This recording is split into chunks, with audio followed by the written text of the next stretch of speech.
Com muita alegria, eu começo agora a leitura do segundo capítulo do livro de 1 Timóteo. Eu vou fazer a leitura do texto corrido, de acordo com a versão da Bíblia, Nova Bíblia Viva. E após a leitura do capítulo 2, eu vou fazer a leitura das observações que eu escrevi no ano de 2015, no mês de dezembro. Vamos para a leitura do capítulo 2. Estas são as minhas instruções. Ore, faça súplicas, pedidos e dê graças por todos os homens. Ore dessa forma pelos reis e por todos os outros que exercem autoridade sobre nós ou que ocupam cargos de alta responsabilidade, a fim de que possamos viver em paz e tranquilidade, passando o nosso tempo vivendo piedosa e dignamente. Isto é bom e agrada a Deus, nosso Salvador. Pois Ele deseja que todos sejam salvos e compreendam esta verdade. Há um só Deus e um só mediador entre Deus e os homens, o homem Cristo Jesus, que deu a sua vida em resgate por toda a humanidade. Essa é a mensagem que no momento oportuno Deus entregou ao mundo. E eu fui escolhido, isso é a pura verdade, pois não estou mentindo, como ministro e apóstolo de Deus, para ensinar essa verdade aos gentios e mostrar-lhes o plano divino de salvação pela fé. Assim, eu quero que em toda parte os homens orem com mãos santas erguidas para Deus, livres da ira e sem brigas.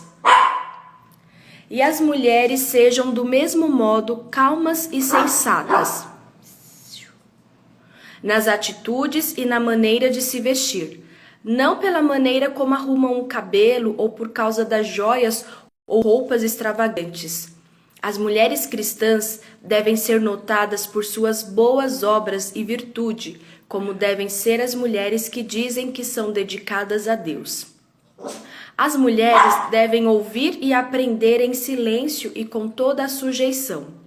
Não permito que as mulheres ensinem aos homens ou tenham autoridade sobre eles. Que elas fiquem caladas nas reuniões da igreja. Por quê? Porque primeiro Deus fez Adão e depois fez Eva. E não foi Adão quem foi enganado, mas sim Eva. E o resultado foi o pecado.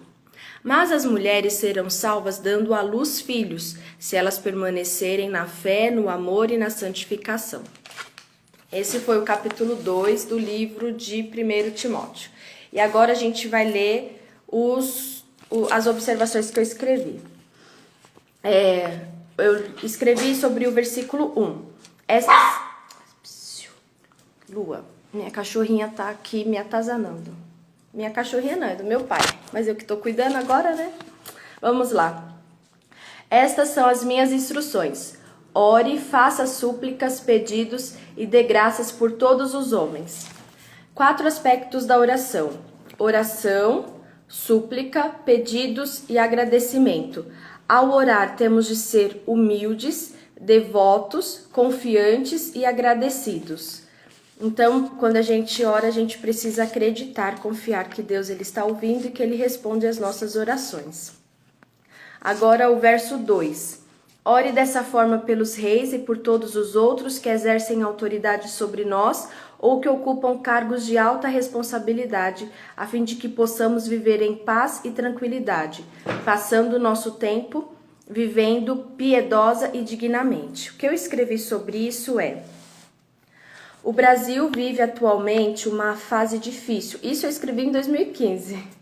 Quem diria que chegaríamos em 2022 com mais dificuldade ainda, né? O Brasil vive atualmente uma fase difícil que é resultado de décadas marcadas por abuso de poder e corrupção. A falta de confiança nas autoridades nos leva ao desespero e a imaginar um futuro mais difícil com maior pobreza. O buraco existente entre as camadas sociais só aumenta. A desigualdade social é acentuada pelo descaso humano presente no nosso dia a dia.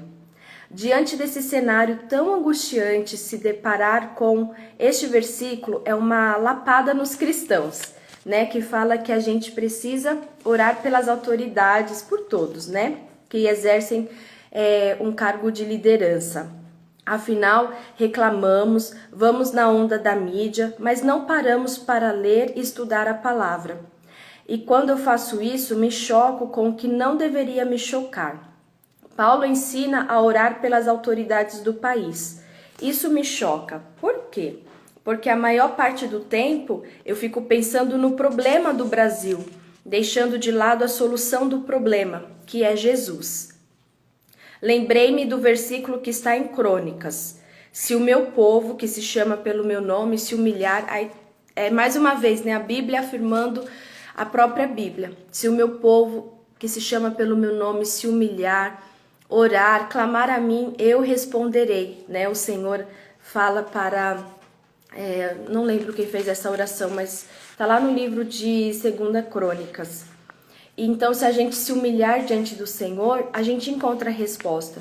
E eu coloquei para mim em 2015, e é uma coisa que eu tenho tentado mudar, que ao invés de reclamar da situação, eu coloco diante de Deus. Não tapo os olhos e finjo que não existe o problema, mas ao invés de gastar a energia falando dos governantes, usar esse tempo para dedicar a Deus o país, colocar diante de Deus todos os projetos de leis, todas as investidas que são feitas tanto para o bem quanto para o mal, e pedir para que Deus dê sabedoria para os governantes.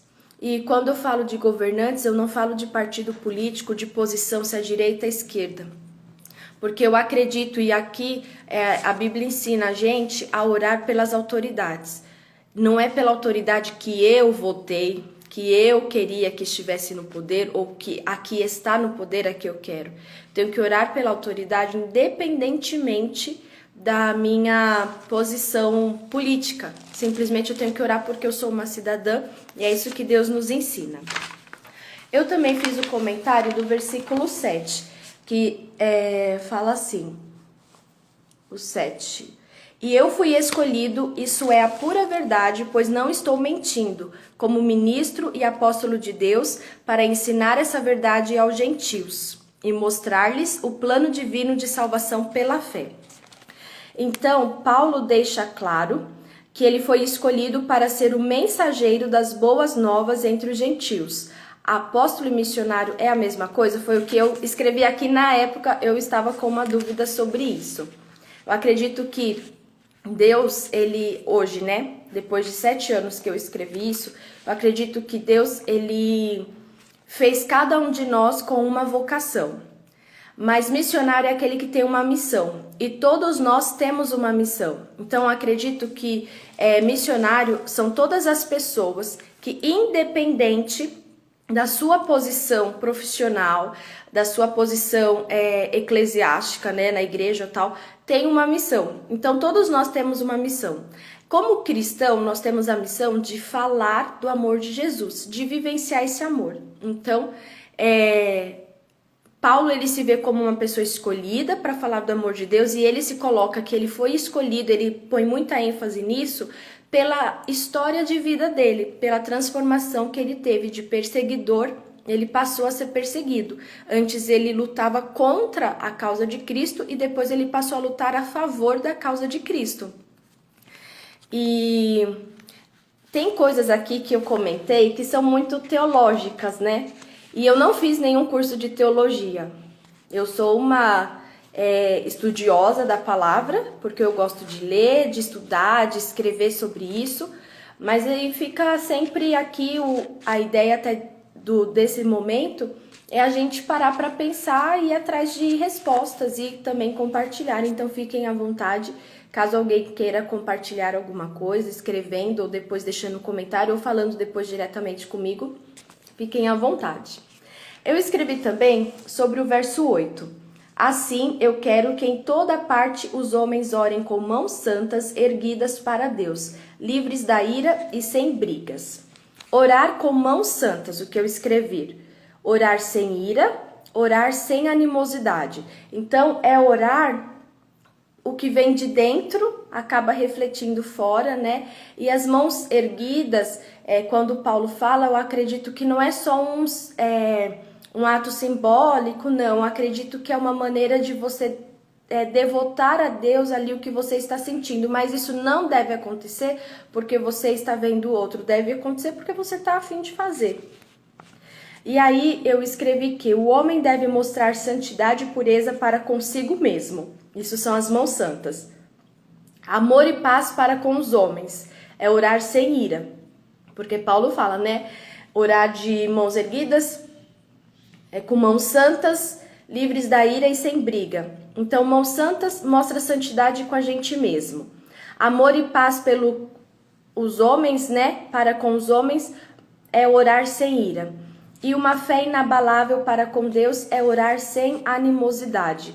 Então, essa falta de animosidade, digamos assim, é que a gente não ora de acordo com a circunstância que a gente vive. A gente ora porque a gente sabe que Deus, Ele é Deus, independentemente da circunstância que a gente vive. Então, não vou orar de um jeito só porque eu estou achando que aquilo não tem solução. Eu tenho que manter constância na minha oração. É isso que eu entendo. Eu também comentei sobre o versículo 14, que fala de... tem uma parte aqui de primeiro que Paulo escreve para Timóteo, né? No final do capítulo 2, que fala muito sobre a questão feminina. E quando a gente lê assim, eu falo por mim, dá a sensação que é como se a mulher ela estivesse sendo desprezada. Mas sempre, qualquer texto que a gente lê, nós devemos pensar no contexto. E principalmente a gente tem que trazer à memória o ministério de Jesus. Que o ministério de Jesus, ele foi, de certa forma, muito realizado através da vida de mulheres. Teve participação de figuras femininas importantíssimas. E Jesus deu voz às mulheres. Então, Paulo, aqui a gente tem que saber que Paulo está falando de acordo com aquele costume da época e da forma que se vivia. A gente nunca pode tirar um texto do seu contexto. Então, o versículo 14 cadê? Peraí, gente, desculpa. Começa no versículo 12. Não permito que as mulheres ensinem aos homens ou tenham autoridade sobre eles, que elas fiquem caladas nas reuniões da igreja. Por quê? Porque primeiro Deus fez Adão e depois fez Eva, e não foi Adão que foi enganado, mas sim Eva, e o resultado foi o pecado. Eu sei que isso pode muitos homens usar no sentido machista.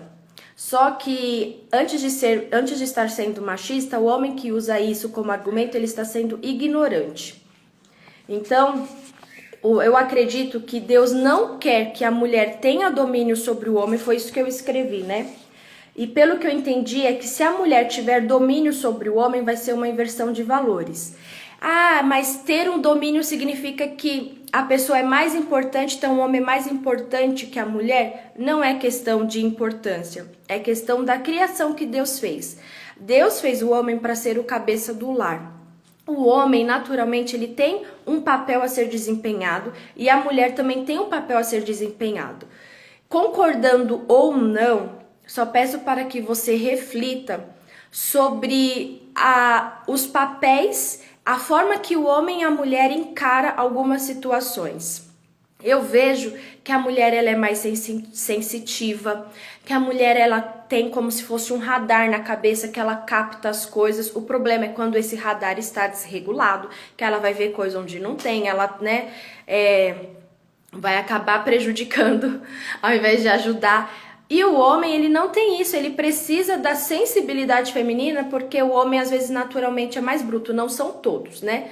Mas também eu vejo que o homem, ele quando ele tem, né, a facilidade, e ele precisa ter essa facilidade em ouvir a mulher, em considerar o que está se falando, em poder ser emocionalmente tratado, se permitir isso, ele e a mulher fazem grandes coisas juntos, porque o homem separado, né, assim, sozinho, e a mulher sozinha, bate muito mais a cabeça. Então, quando estão alinhados, há muito mais resultado. O resultado é muito melhor. Então, eu acredito que quando Paulo fala aqui para Timóteo que o homem deve ser a autoridade, para que eles tenham autoridade, eu acredito que é para não ter uma inversão de papéis, né? Inversão de papéis no desempenho da função. E o que eu continuei escrevendo foi que, apesar deste versículo tratar de argumentos para a mulher não dominar o homem, eu encontro nesse trecho uma lição importante. Eva foi enganada pela serpente. Isso não aconteceria se ela tivesse levado a causa para Adão. A falta de comunicação pode não separar o casal, mas provoca uma destruição. Gente, mas se provoca uma destruição, às vezes está junto, mas não está compartilhando a mesma coisa, né? Isso daqui eu acho que eu reescreveria um pouquinho melhor esse final. Então, mas vamos lá. Lá no início, né, quando a gente lê o primeiro livro da Bíblia sobre a criação, que é Gênesis, a gente vê que Deus dá uma ordem. Deus colocou o homem, Adão e Eva, no jardim e deu uma ordem para que não se comesse de um determinado fruto lá de uma árvore. Aí veio, né, o diabo em forma de serpente lá e, de certa forma, ludibriou Eva e fez com que ela comesse daquele fruto. Eu acredito, aí é na minha imaginação, né? Porque a gente tem a cabeça fértil e a gente pensa. E Deus deu criatividade pra gente pensar, imaginação pra isso. Aí eu imagino que Eva, ela foi ouvindo a serpente falar 1, 2, 3, várias vezes. E a serpente estava ali, ó, aos poucos conquistando um espaço. O que acontece é que Eva, do meu ponto de vista, né? Ela não chegou para Adão e falou: olha, eu ouvi um ser falando que eu posso comer daquele fruto porque eu vou ter conhecimento total. E eu tô interessada nisso. Aí, Eva, por não ter falado isso para Adão, acabou o quê? Não se comunicando com Adão. Então Eva foi lá, comeu daquele fruto, pegou daquele fruto proibido. E ela pegou e levou para Adão e nem foi falando nada. Adão simplesmente lá, né, foi, pegou e também participou daquilo que não era para ter comido.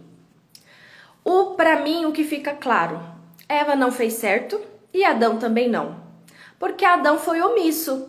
Quando Deus, porque olha só a autoridade do homem, quando Deus ele passeava pelo jardim todo fim de tarde, ele chegava para Adão e falava com Adão. Então aí já tem uma lição para todos os homens, que os homens fogem do seu papel. Diante de Deus, o homem é o representante do lar, ele é o sacerdote do lar. Então, diante de Deus, é você que responde pela sua família. Isso não tira a responsabilidade de nós, mulheres, sermos pessoas leais, sermos mulheres que ajudam, porque Deus fez a mulher para ser ajudadora. E também a salvação é individual, individual. A gente está falando aqui de papéis, né? A salvação é algo que é individual, é pessoal. Mas como família, nós temos como pessoas que vivem em uma sociedade, e aí eu falo que a primeira sociedade que eu tenho na minha vida é com o meu marido, né? Que nós temos uma aliança, nós temos um contrato de certa forma assinado diante da sociedade, que é a nossa certidão de casamento. Mas diante de Deus nós temos uma aliança que é até a morte, até que a morte nos separe. E eu levo isso muito a sério, porque eu acredito muito nas leis divinas e também porque diante de Deus nós firmamos um compromisso e nós temos que levar esse compromisso a sério, porque o princípio da sabedoria é temer a Deus, e temer a Deus, uma vez eu ouvi uma definição que eu carrego para mim, é levar Deus a sério. Então Deus não é um brinquedinho que eu recorro quando eu tô a fim de brincar, ou não é simplesmente um amuleto que quando eu preciso eu vou lá e deixo ele aqui perto de mim numa necessidade. Não. Deus tem que estar presente o tempo todo da nossa vida, nas celebrações, nos sofrimentos, nas dores, nas decisões, em tudo. Então, quando Paulo está falando aqui, na minha opinião, né, quando ele está falando para as mulheres, ele está falando para Timóteo, mas acerca das mulheres, ele está falando para que cada um desempenhe o seu papel. Temos que considerar o contexto naquele momento, naquela época. As mulheres não tinham a autorização para falar nas reuniões solenes ali das reuniões da igreja, pelo que eu vejo aqui. Mas, voltando lá para a criação, quando Eva deu o fruto lá e Adão também participou daquele fruto, Adão, ele ficou no mesmo estado que Eva. E quando Deus foi chegar para Adão para falar com ele, que como homem ele era o representante e a autoridade da humanidade, né? Então ele era a autoridade até sobre a vida de Eva, ele simplesmente se escondeu, ele foi se esconder, então ele foi omisso. Então quando a gente inverte os papéis, sempre todos acabam sendo prejudicados. Então como mulheres nós devemos ter o papel de ser ajudadora, auxiliadora. E o que eu digo com toda certeza, porque eu já vi resultado na minha vida e eu sei que tem, é que quando a gente tem uma dificuldade e que a gente fala para o nosso esposo e às vezes não consegue resolver falando, a gente tem que falar com amor, a verdade em amor e o amor em verdade. No primeiro momento não tem talvez o resultado que você queira, porque é normal, né, gente? Ser humano, criações diferentes, cabeças diferentes, ter divergência é a coisa mais natural. Não pode ser divergências que se prolonguem, que não encontrem aí um resultado, uma conclusão. Tem que ter. Mas pode demorar para ter. Mas coloque diante de Deus. É Deus que conhece. E quando você ora diante de Deus e coloca para Ele e fala, Senhor, olha, eu posso ir até aqui, eu falei, me dê sabedoria no falar, porque muitas vezes a gente acaba, eu falo por mim, eu perco a razão, já perdi algumas vezes, por não saber me colocar, por querer já, enfiar a goela abaixo. E quando eu tenho aprendido, e eu já tive respostas, quando eu coloco para Deus, falo, Senhor, eu não vou ficar falando, porque senão eu vou ser igual aquela mulher que Provérbios fala, igual a goteira numa casa, que fica pingando, e, gente, não tem cristão que aguente uma goteira dentro de casa, né? Chato pra caramba. Mas eu coloco diante de Deus e o Senhor vai fazer de acordo com a tua vontade. Deus usa outras pessoas para falar. Deus muda o coração.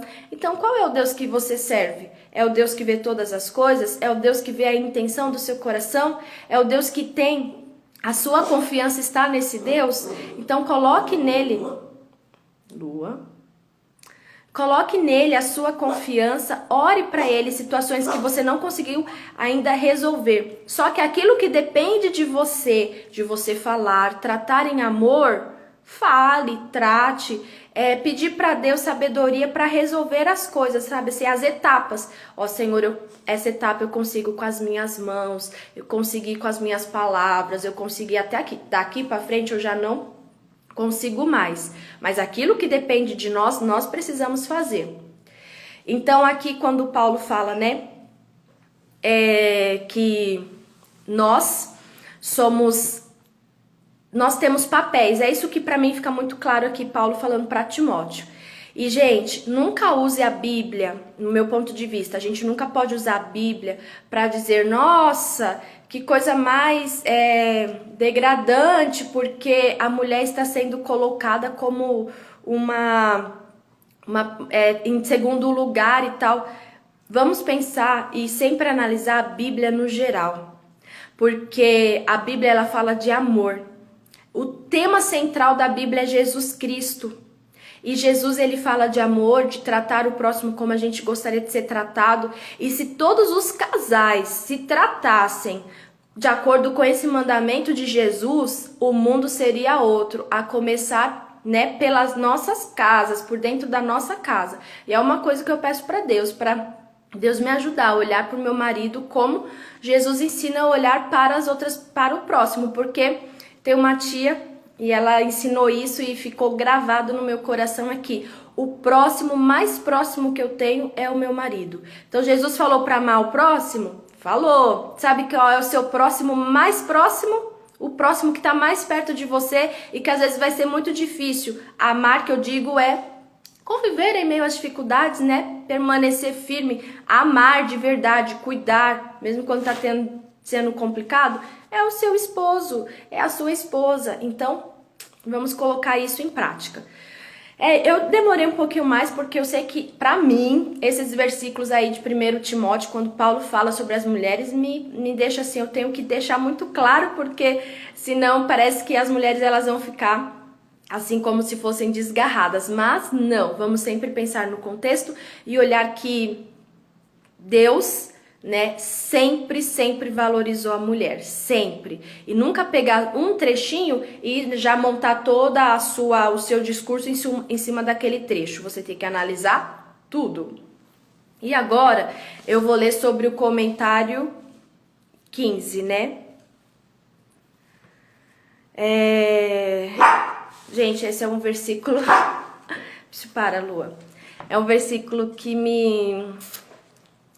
é meio estranho pra mim, confesso. Fala assim: mas as mulheres serão salvas dando à luz filhos, se elas permanecerem na fé, no amor e na santificação. É difícil pra mim porque eu não tenho filhos. Naturalmente, biologicamente, eu não posso ter filhos. E o que eu escrevi isso em 2015...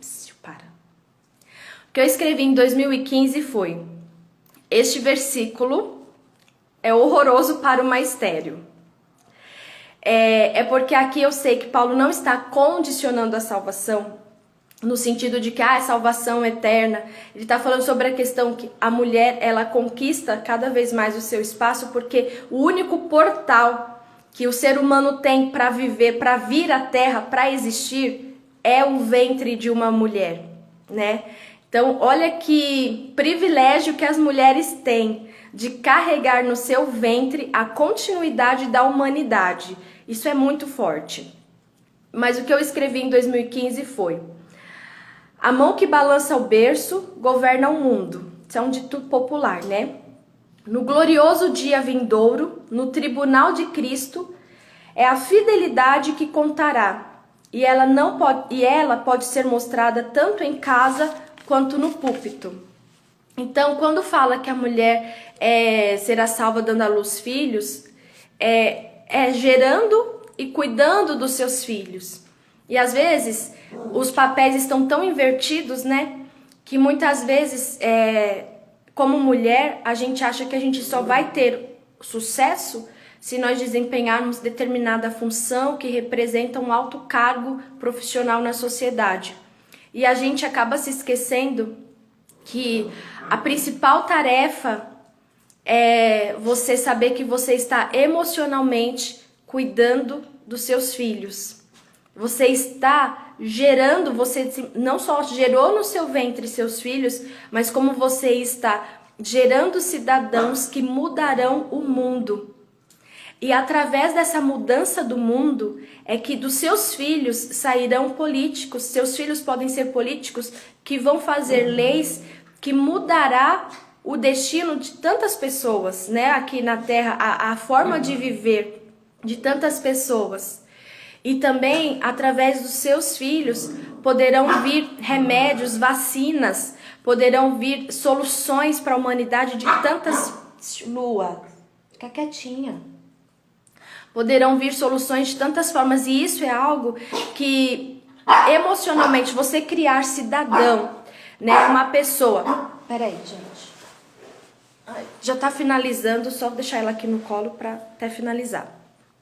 Você criar um ser humano emocionalmente saudável, que faz o bem para as outras pessoas, que compartilha a vida, que celebra a vida, que reparte a vida, que leva a vida por onde passa. Isso é o maior bem feito para uma sociedade.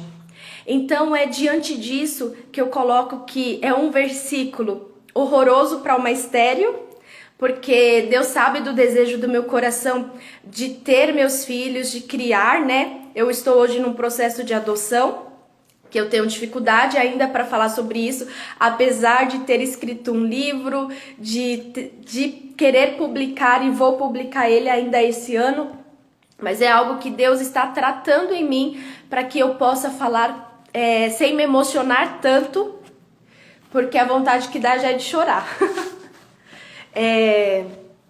Mas eu acredito que cada um tem a sua história, e que a gente não pode ser refém daquilo que não saiu como a gente planejou.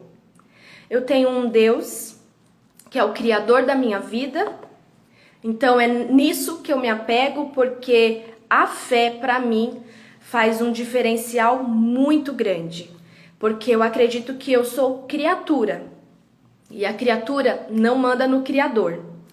E eu, como criatura, celebro por conhecer, por saber que o meu Criador, ele cuida de mim nos detalhes. Então, ele não me deve nada. Ele não me deve nada. E eu não quero ser uma pessoa que fala só por falar. E Deus ouve as nossas orações. Então, se Ele me dá o testemunho de vida, né? E a parte do meu, se eu falo da minha vida, da minha história de vida, entra nisso, de um sonho que não foi realizado e que naturalmente eu acredito que pode acontecer, pode, porque para Deus não existe impossível. Mas Deus, Ele faz quando Ele quer, como Ele quer. E se eu sou dele e como serva dele, eu só tenho que obedecer. E obedecer a palavra é eu não ficar me revoltando, porque se já eu já tive, assim, são várias fases, né? Tem a fase da negação, logo no início, que não acredito que eu não vou ser mãe naturalmente. Depois as coisas vão passando, depois de anos, né? Aqui quando eu escrevi em 2015, eu escrevi que esse versículo é horroroso para uma estéreo. Eu escrevi em 2015, eu estava numa cidade longe, assim, né? Só estava com meu marido nessa cidade, era tudo muito novo. E eu tinha passado naquele ano por uma cirurgia e eu estava tentando, achando que a qualquer momento eu posso engravidar, mas sabendo também que eu não estava mais fazendo tratamento, porque todo o tratamento que eu poderia ter feito, eu já tinha realizado, que era através da cirurgia, que não teve o resultado que eu queria, mas que o médico deu, porque limpou lá as coisas que eu tenho endometriose, já estava... quando eu descobri, era endometriose profunda, e isso dificultou. E ainda tem, né, resquícios, e isso muda o meu estilo de vida. Mas o que eu quero aqui deixar para vocês é que Deus, Ele é Emmanuel, é Deus presente o tempo todo. E o privilégio que você tem, se você tem um serzinho para educar, que é o seu filho, cuide bem dele. Saiba que você está criando uma pessoa que vai levar não só o amor de Deus, mas através da vida dele ele vai levar tantas coisas para outras pessoas. Então que leve coisas boas. E também, no caso, para pessoas como eu, né? Que não podem gerar, saiba que nas nossas histórias nós geramos outros tipos de vidas, outros tipos de experiências, né? Então é isso que eu carrego para mim. E sabendo que Deus é o dono de tudo, Ele que comanda tudo, e Ele vai continuar sempre no controle de tudo. Então tudo no tempo dele, tudo sendo de acordo com a vontade dele, e que eu... Gente, a lua tá aqui debaixo, querendo entrar debaixo da mesa. Vai entrar não. E que é sempre Ele que vai controlar tudo, ter o domínio de tudo, e que eu estou nas mãos dele, que seja feita a vontade dele sempre. É isso que hoje eu tenho até mais facilidade em falar, né? E que nos próximos, de acordo com o que for necessário, eu falo mais sobre isso. Mas a gente vai continuar a leitura de Timóteo, gente. O que eu tinha de anotação sobre o 2º capítulo de Timóteo, eu falei aqui com vocês. E amanhã eu volto para ler o capítulo 3 de 1 Timóteo. Então, que Deus abençoe a sua terça-feira e vamos fazer uma oração, né? Pai Celestial, obrigada porque Tu és um Deus bom. Obrigada porque o Senhor nos dá a oportunidade de falar com o Senhor. Obrigada porque o Senhor nos dá liberdade de falarmos e vivermos num país livre.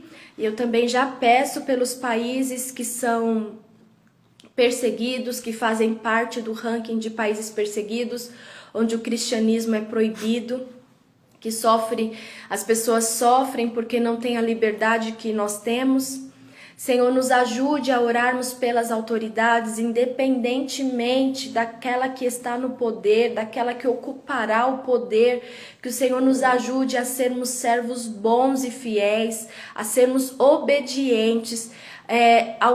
Nos ajude, Senhor, a usarmos a nossa energia para orar, para clamar, para sermos, Senhor, devotos a Ti através das nossas súplicas, das nossas orações, pelas autoridades, Senhor, do nosso país, pelas autoridades do mundo, Senhor Jesus.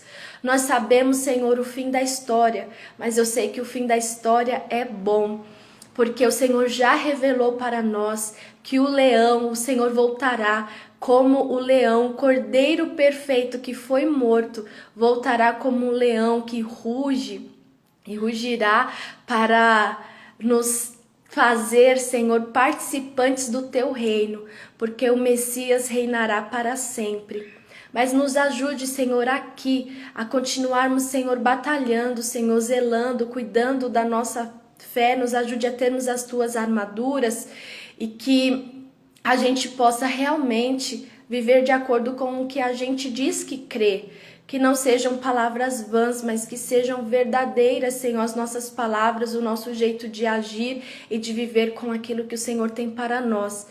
Senhor, me ajude nas minhas dificuldades, nas minhas necessidades, venha suprir cada uma delas e que o meu coração esteja alinhado à Tua vontade, que eu saiba, Senhor, passar por todas as fases da minha vida com sabedoria. E que o Senhor seja louvado em cada uma delas. É o que eu te peço, Pai. Fica conosco. Em nome de Jesus. Amém. Que Deus abençoe a sua terça-feira. E amanhã a gente se vê para ler o 3º capítulo de 1 Timóteo. Tchau, tchau.